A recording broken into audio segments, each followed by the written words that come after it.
کورفیره کردیم. حالا میخوایم روشو از قسمت پهلو سمت چپ و سمت راستمون رو تا قسمت وسط یه دونه دراپه بزنیم. حالا دراپه سلیقه‌ایه، هم میتونی از قسمت زیر سینه بیای، هم صاف روی کمرتون بیای. من میخوام یه جور باشه حالت جناقی باشه.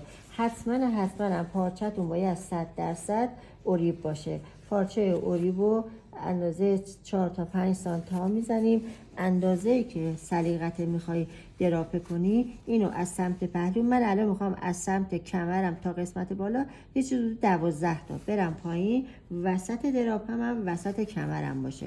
اینجا اینو یک کم اولش من سوزن میزنم، ببینید اول کار باید سوزن بخوره. حالا الان که میخوام اینجا رو به وسط کارم بزنم، باید تو دستم ببینید یک کم حالت کشش داشته باشه، برای اینکه ما از اوریب استفاده میکنیم بتونیم به هر حالتی که هست بخوابونیم. اینو یه کوچولو با دستمون اینو میکشیم، سوزن میزنیم، به فاصله های کم باید سوزن بخوره تا به قسمت وسط کارمون. اینجا سوزن میزنیم. حالا دوباره یه دراپه دیگه، دراپتونم سمت پهلو باید یکم پهن‌تر از سمت پایین باشه. این قسمت رو اندازه 2 تا 3 سانتی دستتون رو میبرین قسمت داخل، اینجا یه سوزن میزنی با دستت به حالت کیسانی یه کوچولو میکشه. اگر نکشی روی بدن خواب نداره. به این صورت. حالا به قسمت جلوی کارتون که میرسین باید این کمتر بشه، یعنی اینجا بیشتر اینجا کمتر، ببینید تا اینجا. حالا اگر دیدین که حالا دراپتون رو گذاشتین یه ذره با هم حالا یه تاب کوچولو توش افتاد، شما دوباره سوزنتون رو در بیارین، اینو فیتش کنین. اینجا یه دراپه دیگه.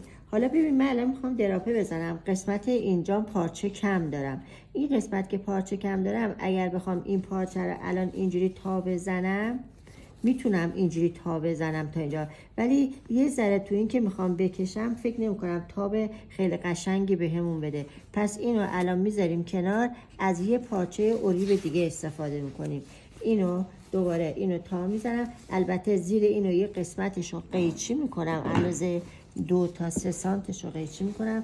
ادامه کارمو که بر میدارم یه 2-3 سانت اینو قیچی میکنم. به این صورت مواظب باشین زیر کارتون قیچی نشه. اینو قیچی میکنم، اینو از اینجا بر میدارم. حتی اگر پارچم نداشتین شما میتونین از اوریبای 10 سانت هم استفاده کنین. ببینین اندازه الان 3 تا 4 سانت من اینو تا میزنم، اینو میذارم تو سمت پهلوم. به سمت جلو که میرم ببینید اینجا داره کمتر میشه.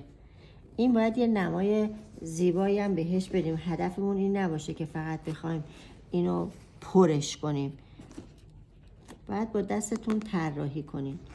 به این صورت اینم میاری سمت جلو که میره کمتر میشه. به این صورت. حالا الان دوباره یه دونه دراپه دیگه میزنیم، با همین یه دونه دراپه کارمون رو تموم میکنیم. اینجا دوباره اینجا دراپتون رو میزنیم،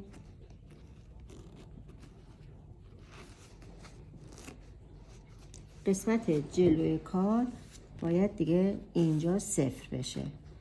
ببینید قشنگ دستتون رو میندازین تو کار، یه حالت کشش بهش میدین. اینجا حالا این قسمت کارمون رو سمت پهلومون رو قیچی میکنیم،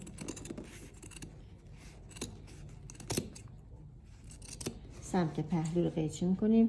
اینجا اندازه کمرمون کارمون، اینجا هم قیچی میکنیم.